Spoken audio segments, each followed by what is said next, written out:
Hello all, welcome back to my channel. ఈరోజు నేను మా ప్రహాన్స్కి ఉగ్గు ఎలా ప్రిపేర్ చేస్తానో ఆ రెసిపీని మీతో షేర్ చేసుకోవాలనుకుంటున్నానండి.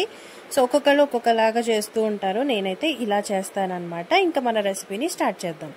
ఫస్ట్ అయితే ఉగ్గు ప్రిపేర్ చేసుకోవడానికి ఒక మెజర్మెంట్ తీసుకోవాలి. నేనైతే ఈ టీ గ్లాస్ తీసుకుంటున్నాను అనమాట. ఈ టీ గ్లాస్లో కూడా అన్నీ కూడా సగం సగం తీసుకోబోతున్నాను నేను. సో ఫస్ట్ అయితే కందిపప్పు తీసుకోవాలి. మనం ఏదైతే మెజర్మెంట్ కప్ తీసుకున్నామో ఆ కప్లో సగానికి తీసుకున్నాను. దాన్ని 2-3 సార్లు చక్కగా వాష్ చేసేయాలన్నమాట. సో వాష్ చేసేసిన తర్వాత ఒక బాళీ తీసుకొని డ్రైగా రోస్ట్ చేసుకోవాలి. ఇవన్నీ కూడా ఎలా వేగాలంటే మనం నోట్లో వేసుకుంటే మనకి కర్ర అనాలన్నమాట. అంత రోస్ట్ చేసుకోవాలి, అలా అని మాడిపోకూడదండి. మాడిపోకుండా రోస్ట్ చేసుకోవాలి. తర్వాత వచ్చేసి నేను మసూర్ దాల్ తీసుకున్నాను. అదే ఎర్ర కందిపప్పు అంటారు కదా, అది తీసుకున్నాను అనమాట. సో కొంతమంది ఇది వేస్తారు, కొంతమంది వేరు. నేనైతే వేస్తున్నాను. సో మనం ఏది మన బేబీకి పెట్టినా కానీ ఫస్ట్ విడివిడిగా పెట్టి చూడాలి. ఏది పడుతుందో ఏది పడదో మనకు తెలియదు కదండి. సో నేనైతే ఫస్ట్ ఇవన్నీ కూడా నేను విడివిడిగా మా ప్రహాన్స్కి ఫస్ట్ పెట్టి చూశాను. వాడికి అన్నీ బాగా సెట్ అయినాయి అని నేను ఒక క్లారిటీ తెచ్చిన తర్వాతే ఇలా ఉగ్గులోకి పప్పులన్నీ తీసుకుంటున్నాను అనమాట. సో చూసారు కదా ఎలా ఫ్రై అయినాయో. అలా చక్కగా మాడకుండా రోస్ట్ అవ్వాలన్నమాట ఎర్రగా. అయితే కొంతమంది ఏం చేస్తారంటే పప్పుల్ని నానబెట్టి ఎండబెట్టి తర్వాత ఫ్రై చేస్తారు. నేనైతే ఇలా డైరెక్ట్గా కడిగేసి నేను ఫ్రై చేసేస్తున్నాను. సో నేను తీసుకుంటున్న పప్పులు అయితే ఇవ్వండి. నెక్స్ట్ పెసరపప్పు తీసుకున్నాను, అది కూడా సేమ్ క్వాంటిటీ తీసుకున్నాను. ఇవి కూడా చక్కగా వాష్ చేసేసిన తర్వాత ఫ్రై చేసుకోవాలి. నెక్స్ట్ వచ్చేసి రైస్ తీసుకున్నాను. రైస్ తర్వాత మినప్పప్పు. ఈ మినప్పప్పు కూడా ఫస్ట్ ఇడ్లీలాగా పెట్టి చూసి వాడికి సెట్ అయ్యింది, ఎలర్జీ ఏం లేదు అని కన్ఫర్మ్ చేసుకున్న తర్వాతనే ఉగ్గులోకి నేను మినప్పప్పు అనేది యాడ్ చేసుకున్నాను అనమాట. నెక్స్ట్ వచ్చేసి పచ్చిశనగపప్పు. ఇది కూడా నేను రీసెంట్గా చేసిన ఉగ్గులోకే యాడ్ చేశాను.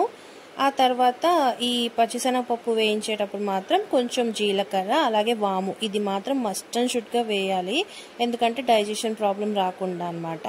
సో నెక్స్ట్ వచ్చేసి కొన్ని బాదం పప్పులు అండ్ కొన్ని జీడిపప్పులు, ఇవన్నీ కూడా వేసి అన్నీ కూడా డ్రైగా రోస్ట్ చేసుకొని చక్కగా చల్లారబెట్టేసుకోవాలి. పూర్తిగా చల్లారిన తర్వాత మాత్రమే మనం మిక్సీ పెట్టుకోవాలి. కొంతమంది పల్లీలు కూడా వేస్తారండి, కానీ నేనైతే పల్లీలు వేయలేదు ఇంతవరకు. మా ప్రహాన్స్కి నేను పల్లీలు అయితే పెట్టలేదన్నమాట, అందుకని నేను పల్లీలు వేసుకోలేదు. సో మనం పప్పులు చల్లారిపోయిన తర్వాత మిక్సీ జార్ తీసుకొని దాంట్లో కొంచెం కొంచెంగా వేసుకుంటూ మెత్తని పౌడర్ చేసుకోవాలి. ఈ మిక్సీ జార్లో కూడా కొంచెం కూడా తడి ఉండకూడదు, ఎందుకంటే మనం 10 డేస్కి కానీ 15 డేస్కి సరిపడా ఒకేసారి చేసుకుంటాం కాబట్టి అవి పాడవకుండా ఉండడానికి తడి అనేది లేకుండా చూసుకోవాలి. ఇలా మిక్సీ పెట్టేసిన తర్వాత జల్లించుకోవాలన్నమాట. ఎందుకంటే మనం ఎంత మిక్సీ పెట్టినా కొన్ని చిన్న చిన్న పప్పు ముక్కలు అలా ఉండిపోతాయి కదా, అవి తినేటప్పుడు ప్రాబ్లంగా ఉంటుంది పసిపిల్లలకి. అందుకని చక్కగా జల్లించేసుకోవాలి. చూసారా ఎంత మెత్తగా ఉందో పౌడర్. సో ఇలా జల్లించేసుకున్న తర్వాత మనం ఒక చిన్న కంటైనర్ తీసుకొని దాంట్లో వేసుకోవచ్చు అన్నమాట. సో ఇలా ప్రిపేర్ అయిన ఉగ్గు పౌడర్ని ఒక చిన్న డబ్బా, ఎయిర్ టైట్ డబ్బా తీసుకొని అందులో వేసుకొని స్టోర్ చేసుకోవచ్చు. సో మనకి ఈజీగా క్విక్గా అయిపోతుంది. అంటే బ్రేక్ఫాస్ట్లో కానీ లంచ్, డిన్నర్, స్నాక్ ఇలా ఏ టైంలో అన్నా కానీ రోజుకి ఒకసారి ఈ ఉగ్గు పెట్టడం వల్ల పిల్లలకి కావాల్సినంత ప్రోటీన్ అనేది అందుతుంది. సో దీని ప్రిపరేషన్ ఎట్లా అంటే చాలా సింపుల్ అండి.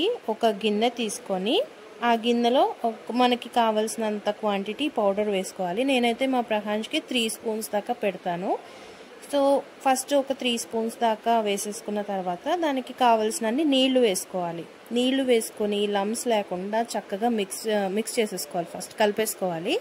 కలిపేసుకున్న తర్వాత సిమ్లో పెట్టి మాత్రమే ఉడికించాలన్నమాట, ఎందుకంటే ఇందులో ఉన్న పప్పులు అన్నీ కూడా చక్కగా ఉడకాలి కదా. సో ఇందులో ఇప్పుడు ఒక పించ్ ఆఫ్ సాల్ట్, చూసారు కదా నేను ఎంత వేసానో అంతే వేయాలి, ఎక్కువ అవసరం లేదు. సాల్ట్ వేసిన తర్వాత కొంచెం నెయ్యి కూడా యాడ్ చేసుకోవాలన్నమాట, అంతే. ఇది మనకి చిక్కగా తయారవుతుంది కొంచెం సేపటికి ఉడికిపోయిన తర్వాత. ఇది గోరువెచ్చగా ఉన్నప్పుడే పిల్లలకి పెట్టాలి, తినిపించాలి. చూసారు కదా ఎలా వచ్చిందో కన్సిస్టెన్సీ. ఇలా వచ్చిన తర్వాత మరీ చల్లారబెట్టేయకుండా కొంచెం గోరువెచ్చగా ఉన్నప్పుడు పెడితే పిల్లలు ఇష్టంగా తింటారనమాట. సో ఇది ఒకవేళ మనం ఎక్కడికైనా వెళ్ళాలంటే కూడా ప్రిపేర్ చేసేసి చిన్న బాక్స్లో పెట్టుకొని తీసుకెళ్ళొచ్చు. నేనైతే లాంగ్ జర్నీస్ వెళ్ళేటప్పుడు లంచ్ టైంలో యూస్ అవుతుందని ఇది ఇంట్లోనే ప్రిపేర్ చేసి చిన్న బాక్స్లో పెట్టి తీసుకెళ్తాను. మా ప్రహాన్ష్కి అయితే చాలా ఇష్టం అండి. మీరు కూడా ఒకవేళ ఉగ్గు రెసిపీ కోసం వెతుకుతున్నట్లయితే ఇది మీకు హెల్ప్ఫుల్గా ఉంటుంది అనుకుంటున్నాను. Thank you so much for watching.